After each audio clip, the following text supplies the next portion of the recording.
If you are enjoying this podcast and other podcasts on the Dragon Wagon Radio Network, be sure to check out the Dragon Wagon Shop. Awesome t-shirts and mugs from your favorite shows so you can tout your podcast pride all while supporting your favorite podcast network. And make sure to check it often for new items and limited time designs. Shop now at dragonwagonradio.com/shop and get your dragon swag on.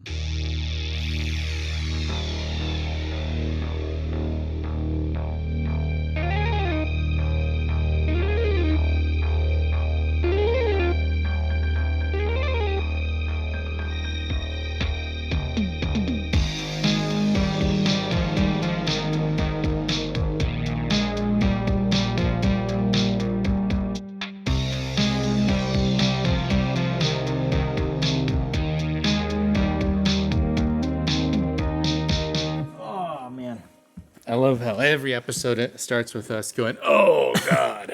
It's only getting worse from here. Yeah. That's all I can say is it's the bones, the joints. I haven't been able to sleep properly in like weeks because in the mornings when I wake up, it's like something's wrong in my shoulder to the point that I can't even like lay down flat in the mornings. It hurts so badly. Well, this sounds very familiar with all of my spare time and unemployment. Hey, California EDD, I'm still looking for work. Honestly, I swear, keep giving me the unemployment checks, please. But I've been going to see various doctors, ear doctors, eye doctors, shoulder doctors. Yeah. Oh, the ear doctors. Because you got tinnitus or whatever. Tinnitus. What? Yeah. What? I've had a ringing in my right ear for a long time. That's not so bad. Either I'm so used to it or I just can't hear that sound anymore. Yeah. Like, because I'm totally deaf on that frequency. There's something else, different form of tinnitus called objective. I think it's called pulsatile tinnitus.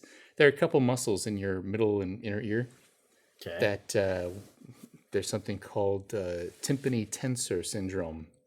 The tympani tensor is a muscle that sort of makes your eardrum more rigid when it senses a loud sound. Yeah. It's thought it helps protect your hearing a little Doesn't that make it worse?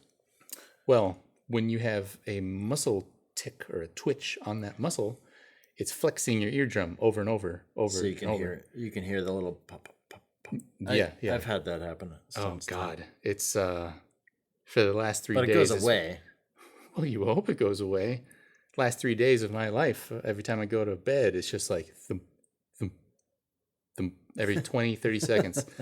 It's driving me crazy. So I went to see the doctor. He was like, "Well, I don't see any problem. Take some vitamins." Oh yeah, that'll help, doc. Great. But my shoulder, I'm actually seeing a physical therapist for my shoulder, probably from working at a computer with my arms outstretched like this. Yeah. I have to do like a 25-minute stretching routine twice a day. Do you have, maybe you're doing it wrong. Doing it wrong? Because it's like, there's certainly ways we can go about working in a place where we're not like holding your shoulders shouldn't be holding your arms up. Just let them rest on that. Well, no, but it's still they're extended. It could be the position. I'm not flexing my shoulders all day, but basically it's I forget what an impingement, shoulder impingement, aka frozen shoulder syndrome. Like it causes me a lot of pain just to get dressed every day. So you know what? I'm unemployed. I don't have to get dressed. Do you find I'm gonna save myself the trouble? It goes away throughout the course of the day? No. Or it only gets worse? It only gets worse. Oh, interesting. But that's why I'm going to the physical therapist for the next 8 weeks. Ouch. Yeah. This is as old as we've ever been. And getting worse by the day. Mm-hmm. I did find, because I felt really old up until I did my bike trip and then got on the Peloton every day. Uh-huh. All my knee problems went away. And it was clearly like just not strengthening the muscles and just sitting. Right. Well, sitting all day long doing our work. The work that we do is so like you stationary. do that bike trip every few years every or so something. often. Yeah. Doing it again next year. Do you spend a lot of time like training to get ready for it? Oh no. You just go for it. I really don't have a choice. I'm just signing up for this marathon on a whim, It's just, it's usually typically flat terrain. Uh-huh. But cities and whatnot. Even the slightest like half-degree incline feels like work. And everybody else is on an e-bike, and I'm always the stubborn one who's like, no, I'm not going to do an e-bike. got to do it. Next year I'm analog going to do style. an e-bike because this past year I was like, oh my God. Look, it's supposed to There be were some fun. hills that I was like Well, miserable on. let the motor take some of the work out of it for you. It just seems kind of like a cheat. I don't know. It is, but it's helping you enjoy your trip. You can take in the sights instead of going like, oh, Christ, Yeah. 2% incline. And I think I've told you this before, but when I got back from that last trip, I was like, oh, this is great. Like, I'll finally start this Peloton that I was like, I'll pick one up. Did your wife didn't get it for you for Valentine's Day? No, I had to buy it myself. She's got her own thing that she likes to work out on, called the Plate Fit. Plate Fit. It's just a motorized vibrating plate that you basically do your workouts on. Yeah. She swears it does wonders. I think she's full of it. I don't think that's a real piece of exercise equipment. I'll tell her that. Get her some barbell equipment. But yeah, so I thought, oh, I've done this bike trip. I'll just jump on this Peloton and it'll be easy. And nope. Kicked my ass. And continues to kick my ass when I am not lazy enough to get on it. You're doing like the classes where there's some schmo on the screen going like, come on, guys, let's go, gang. And some of them really are like aggressively abusive. Don't you So, quit like on me. yelling at you, like, do not quit, do not look. And then the ones I behind. train with are pretty funny actually. They don't actually yell at you or anything. They're just kind of goofy. Yeah. But yeah, I do like half-hour routine. Yeah. And kicks my ass. I was Sounds like I was in great shape. I tried to do it like once every 2 to 3 days. And I was for like weeks on end, and then I went to England a couple times ago, and then just never got back into it. That's how they get you. Typical. Yeah. Got to stay on the horse. And now I feel like an old man again with gray hairs everywhere. Yeah. You've got quite a few coming out. What the fuck are you talking about? What do you mean quite a few? This is a perfectly normal amount of gray hair for my age. Making me sound like Steve Martin over You here. say so. Well, anyway. Maybe it's the white glow of the TV, like Right. glowing on. It's creating a maybe halo it's around me. Yeah, they're actually dark black, but Mm-hmm. dark black. Dark black. Dark, Not regular black. not regular black, but dark black. Anyhow, we're both old. We're both in pain a lot Yes. of the day. We're both tired. But I think the movie I'm showing you today is going to put the pep back in our step. It's going to be a good time. Going to have a blast watching this thing. You're not going to like the first half hour.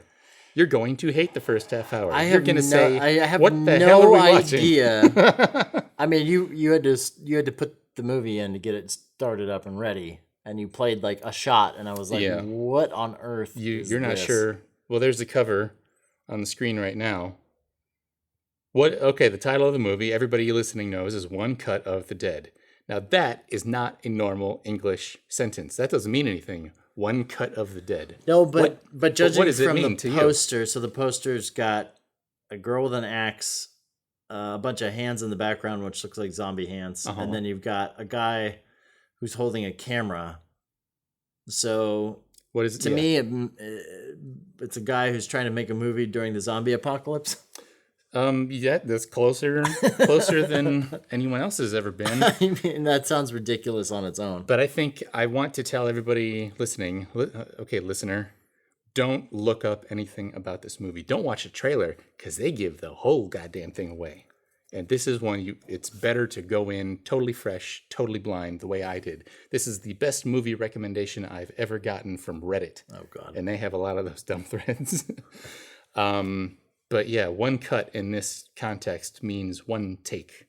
Got it. So that camera you see on the cover, it's a one take. Wasn't zombie there an movie. edit? Hmm? It seemed like there was an edit in the first. From thing like you the showed me. title card, maybe. I There mean, wasn't that- an edit. That doesn't count then. This movie's already This bullshit. is fucking bullshit, man. Lying to you. Is that it? That's our intro this week. We're actually gonna keep it under 10 minutes. Look, everybody just heard about all of our medical and like physical exertion problems, and I know I haven't quite hit colonoscopy age yet, but that's Right. coming up. thankfully they keep kicking that back later Yeah, and later. great. Yeah, I'm not looking forward to We'll it. just wait until you have a terminal illness. I and then think Dude, let's go in together for our colonoscopies. We'll get the video. we can We'll high put it on the five while we're doing website. Yeah. We'll be completely knocked out, I hope. Jesus. Yeah, I think we should just get into the movie. Okay. And I hope you're pleasantly surprised. I hope you don't walk away from this going like, Jesus. Can we at least comment on the fact that this is the first time we've actually done back-to-back podcasts in as many weeks? Did we do our last episode? It was or 2 was weeks it 2 weeks ago. ago? It was Well, 2 see, weeks. I mean, that's kind of like keeping a schedule. Almost. Better than like the 14 months we took off. Our original plan was to do one a week, I think. We're busy. And we did it. When I don't have a job, I actually get pretty busy. Yeah. I don't even remember when we started. And now you have a It's job. like 2014 or something like that. Well, 1983? Or was it 2? I I was born in 1982. Never mind. So we've been doing this since the 80s? Yeah. That's what you've been saying? Mm-hmm. Is that why we only have 80-something Before they were episodes? really called podcasts, and something called a pod did not exist. That's a funny word, isn't it? Podcast. Like it sounds like broadcast, but it was for an iPod, and now iPods don't really exist Wait, anymore. It was for iPods? Yes, Really? that's why they started calling them podcasts. When iPods became the hot You know thing. what? That sounds like bullshit too. This whole conversation is bullshit. The hell with this. I'm Mark. This is Chad. You know, there's a podcast called To Hell With This. They We should stole kill the those guys. actual grammatical. We should do a Highlander on them and absorb their power. Yeah. Okay, I'm down with that. All right, Let's play it. And wait, editorially speaking, this is where you would normally put the movie trailer. Is it? Don't put the movie trailer in. Why? Everybody Every time I should- show you a movie, like we're in the middle of watching it, you got IMDb up half the time reading your phone. I have seen this movie. Yeah, I can be distracted. but like, if I show you a movie, what if I watch the trailer when we start this up? Don't. I'll kick you right out of your own office. All right, let's watch this. Roll the thing.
カット割りなしのワンカット。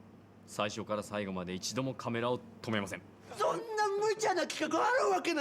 Okay, so What in the goddamn hell? final warning for if you haven't seen the movie, we have to discuss the whole structure and spoil the whole thing. So go watch the movie. You can rent it on Amazon. I wasn't entirely wrong when I guessed Right. what it was about. Right. It is about a filmmaker trying to make a zombie movie, sort of.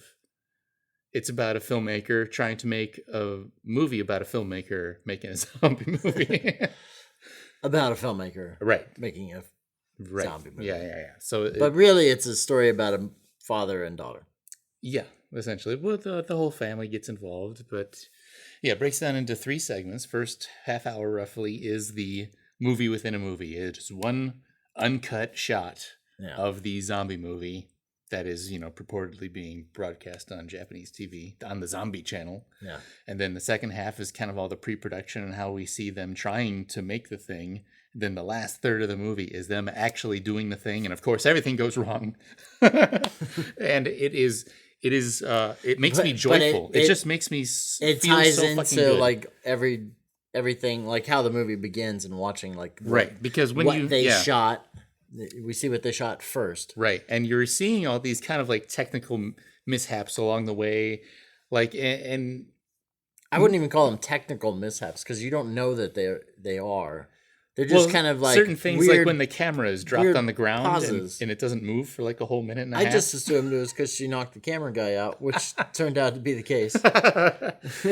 But yeah, like you kind of see like frankly, this shitty one take zombie movie, and all the things that you call out when you're watching it, like, oh, they're really kind of like the writing sucks here, or the acting is really bad here. Why is this taking so long? All these little things that actually have, they happen for a reason behind the scenes because the actor is drunk. Because I gotta whoever start way before all this. Okay. So this is a Japanese. Is it an indie film? I would call this an indie film. The Or is budget. this like I haven't an looked at actual? Because all these actors are pretty good. Well, no, neither. They're decent. I think they're. I don't know. I don't know exactly what equates for a Japanese indie film these days. Like, is it? I remember looking at the budget. I haven't looked at it recently, but it was in the tens of thousands. It was like under 100,000. I mean, it doesn't look like it would be more than that. You know, as they've got the location and they got the actors, they could pull this off. Yeah, for all I know, these actors haven't done anything else. I really don't know. But it's all good. It's highly orchestrated. Yeah, and there is some stuff in there. I was like, this is pretty complex for a film that could appear to have no budget. Right. Like, yeah, there's like a lot of it's timing issues, timing things that happen that you're like, a lot of thought went into that. Right, and then the extra level of making it the movie within the movie, where they've made this story where everything has gone wrong in the production, where the actor playing the AD has to really take a shit, so he's sneaking out, and they have to work that into the story on the fly. They basically improvise the last half of this movie that is supposed to be broadcast live to the TV audience. Where did you hear about this? On Reddit. It was just one of those things like, hey, everybody on Reddit, tell me about horror movies that I probably haven't heard of. And somebody mentioned this, and I looked it up. You're like, I definitely have not heard of this. And what I said in the beginning of this show, don't watch the trailer, don't read anything about it, just watch the movie. You won't regret it. That's what I did. I mean, that's what you should do for any movie, but for real, yeah. I think I've mentioned it before on this podcast, my experience with The Matrix. I didn't know what it was about. I didn't see a trailer. I didn't see a commercial. I thought it was an adaptation of Neuromancer. I didn't even have a concept of what I was getting into. I knew it was an action movie with Keanu Reeves. Yeah. And that was all. But the trailer, I saw the trailer a couple times, and it never showed you the idea of the Matrix. Mm-hmm. It just showed you an action film. It didn't show you anything to do with. Right. Well, they must have done a great job with the advertising. They did. Yeah, but this is the same thing. I mean, we've already talked about what the big surprise is with this thing. But I mean, it's a good find. For real. I can't see this doing well. This did huge in Japan. Really? What? I mean, that makes me believe that it wasn't necessarily like a production that didn't have some good backing behind it. I mean, I don't know about backing, but I think it was produced on the super cheap. I think the director, Shinichirô Ueda, is that how you pronounce that? You've taken Japanese classes? Ueda? I really think it was just like this guy got his people together, raised a little bit of money. But I think there's one lady in there that I swear I've seen her before. Which one? Which character? The very unique looking woman, the older. Oh, the TV executive who's like on her phone while the thing is playing. Like I thought there was an actual Photoshop filter applied to her head. That's mean. Don't be mean. She just got a very unique look. Very unique look. I will agree with you on that. But really, it was a low budget movie, and you can tell, even if like. I think they ended up having to shoot the whole thing, the movie within the movie, half a dozen times to get a good take. Okay, there's like 3 different credit sequences in this movie. Yeah. And each time I was like, okay, is that the movie? Like, is it over? After the first half hour, I thought After it the was first done. half hour, I honestly thought my thought was, You look oh my at God. the timeline and you're like, well, wait, there's still an hour left on this? Yeah, what the hell? And then like another thing happens and then the credits roll. I was like, okay, now it's really done. And that was like 40 minutes in. And then it starts up the actual movie, really. yeah. So it's kind of like Tropic Thunder, how Tropic Thunder starts off with the trailers. The trailers in the universe of the, and then they it show the goes into making the actual movie. But those like last, a couple minutes. They don't last a half an hour, 40 minutes long before we get into the actual movie. I mean, I understand why they did it now, but I wonder if it would have been better to start with the actual movie. Maybe the small movie first, and then the making of the movie, and then the actual movie. I don't know. No. I think the structure works great because, like you've already seen the movie within the movie, and you've kind of mentally cataloged all these problems. Yeah. With it, and then you get the reveal of what's behind each of those problems. That's a lot of faith in your audience. That's a lot of faith in your audience to stick through it. I think the things are so. Did you almost turn it off the first time you watched it? No, hell no.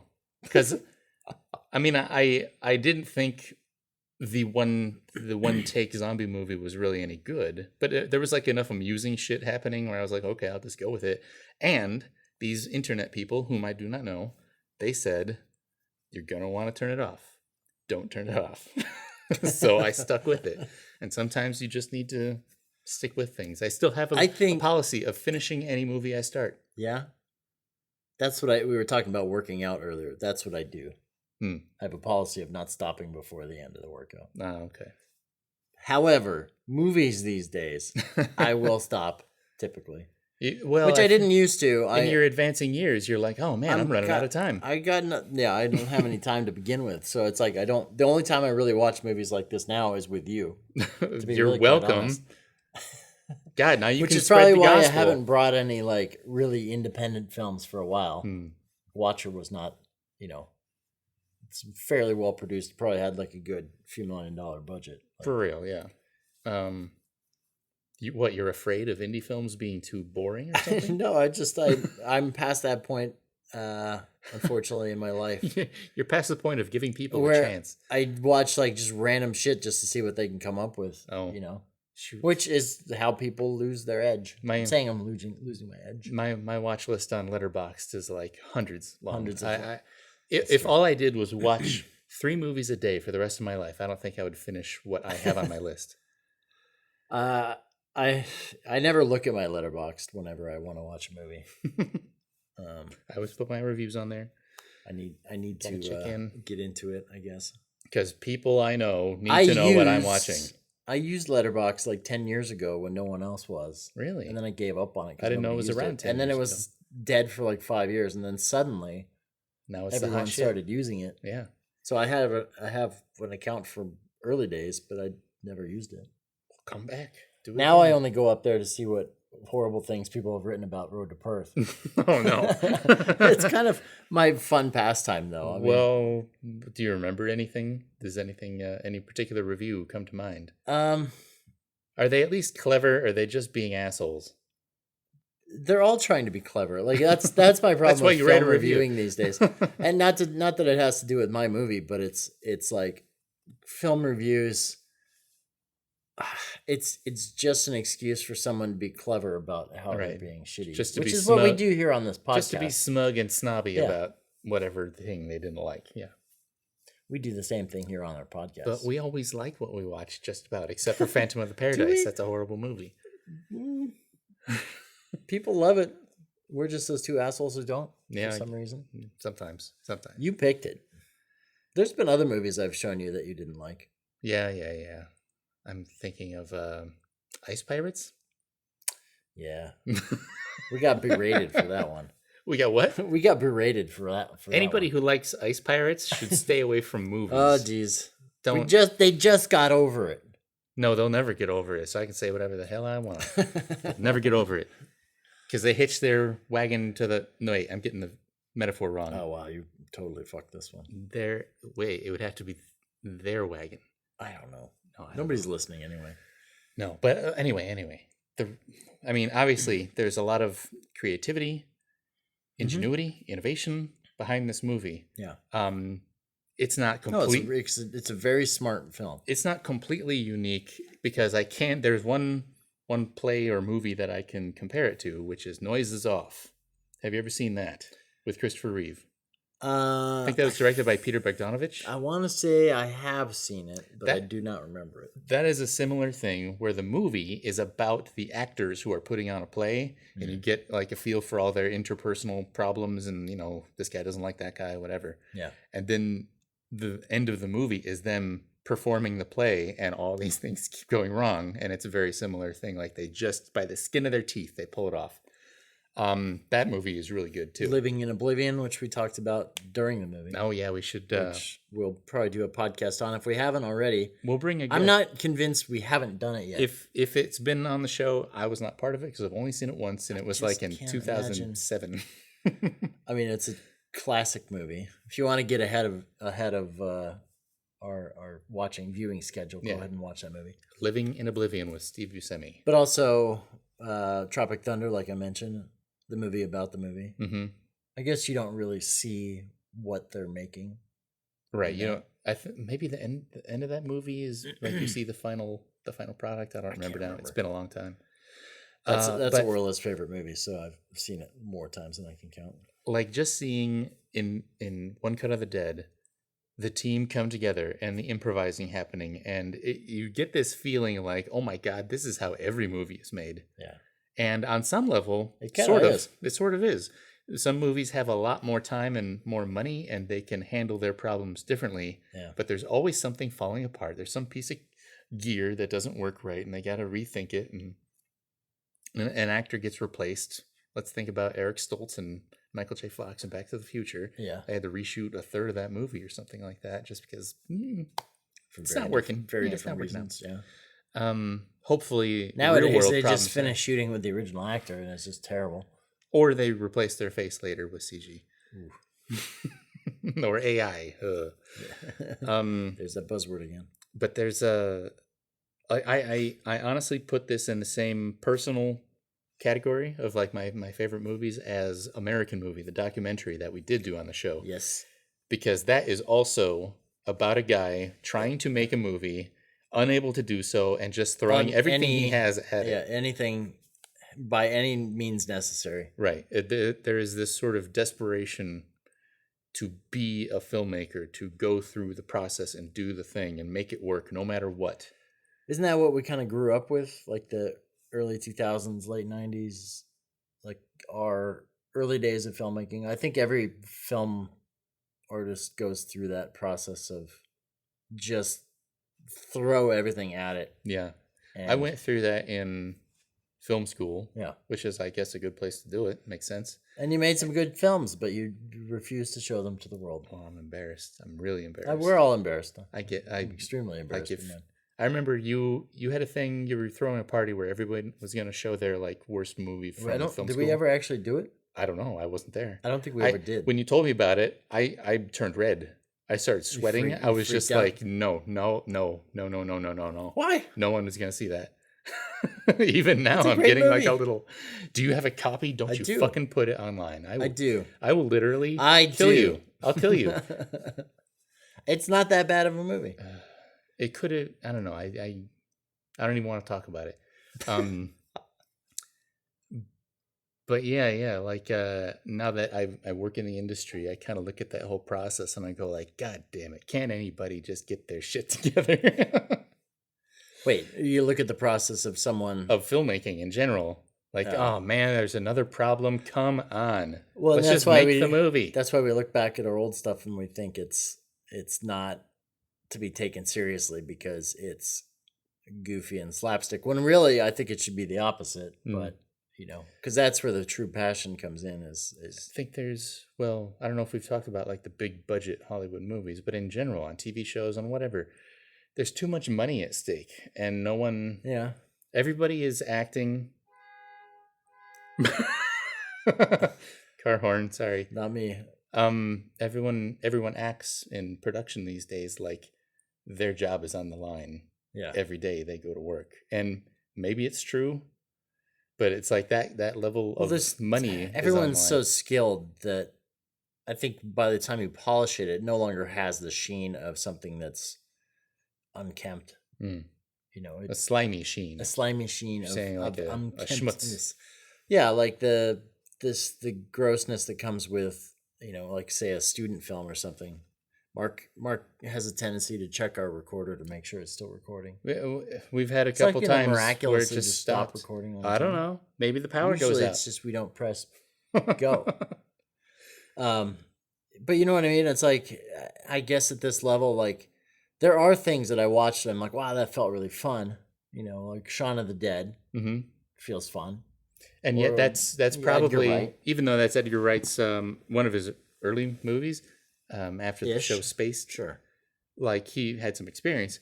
But even though that movie seems really fun and really like Yeah, it's shooting still from the hip, it's very meticulous. Yeah. All that stuff was done on purpose. But it is still got an edge to it that maybe comes with a young filmmaker, because Edgar's films don't really have that now. Mm-hmm. You know, I think they kind of go away after a while. But Like you're only seeing the meticulousness and not the fun so much.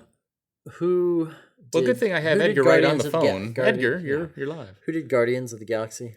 James Gunn. And he's got an interesting career in that sense. Like his movies were out there. He was a writer for Trauma, right? Writer-director for Trauma. And did some pretty gnarly. He wrote Slither, and he wrote the Dawn of the Dead remake with Zack Snyder.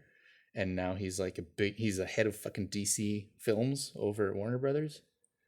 But Crazy. Even Guardians of the Galaxy, there's still hints of fun. Yeah. It's kind of gone now.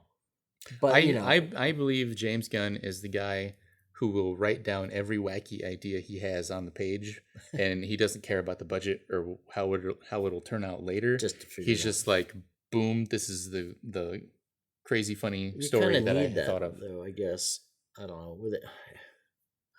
We can go in circles about talking about things beaten to a pulp through the process of. Yeah, I mean, really, even with all the modern processes of filmmaking, and everybody should be on the ball, mistakes happen, or someone gets stuck in traffic and they can't show up for the shoot, whatever. Things happen.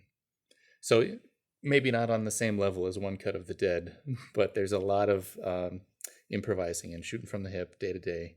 Even if it's like a production designer, their assistant couldn't find the right texture, wallpaper, something, and it's like, oh no, we were really counting on that thing. The DP's going to be so pissed. And they make it work.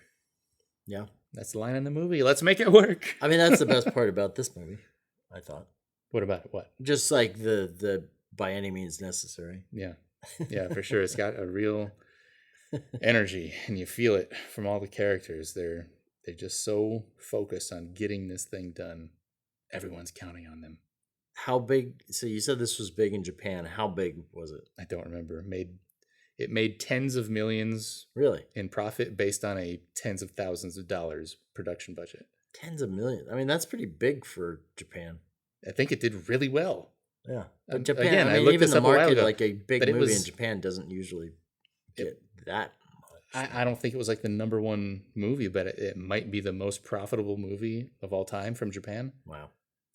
And I've never heard of it. Son of a bitch. That's the whole idea of the show here. Yeah, I don't know where.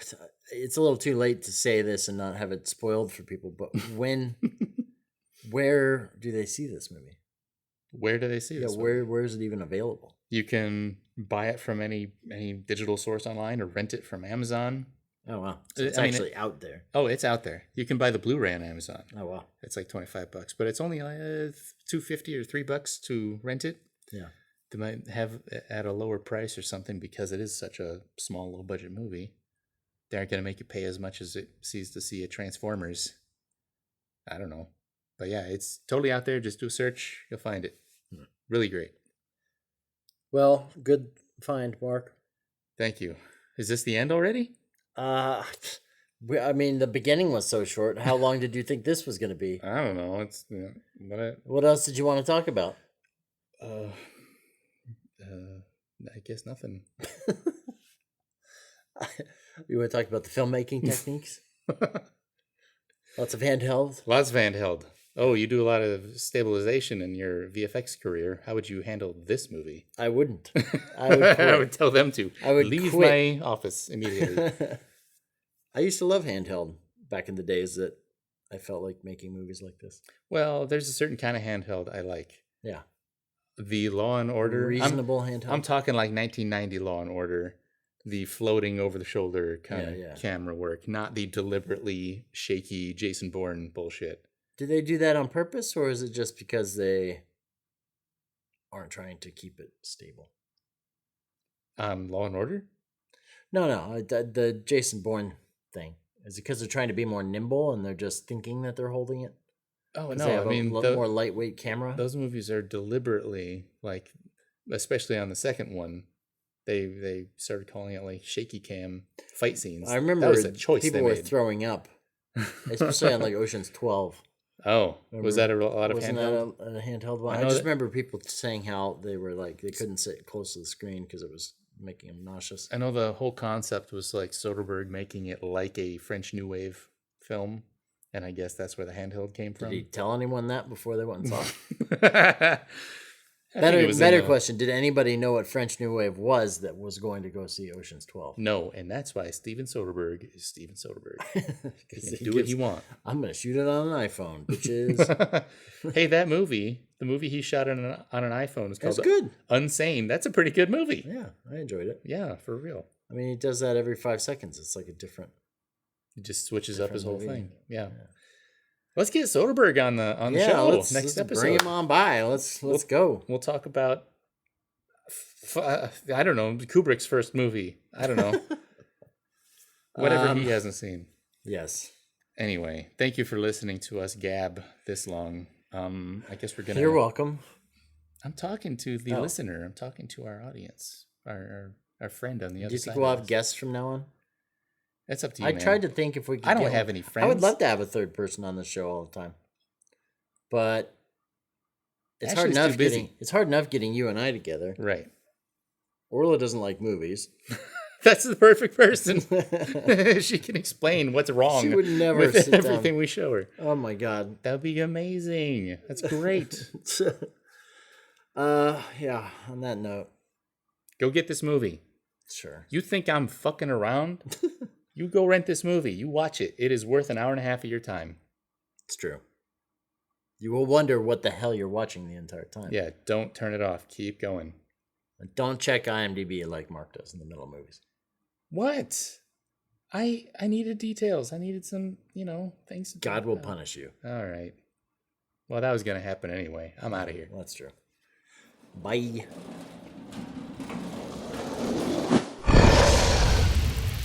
It's Dragon Wagon. If you are enjoying this podcast and other podcasts on the Dragon Wagon Radio Network, be sure to check out the Dragon Wagon Shop. Awesome t-shirts and mugs from your favorite shows so you can tout your podcast pride all while supporting your favorite podcast network. And make sure to check it often for new items and limited time designs. Shop now at dragonwagonradio.com/shop and get your dragon swag on.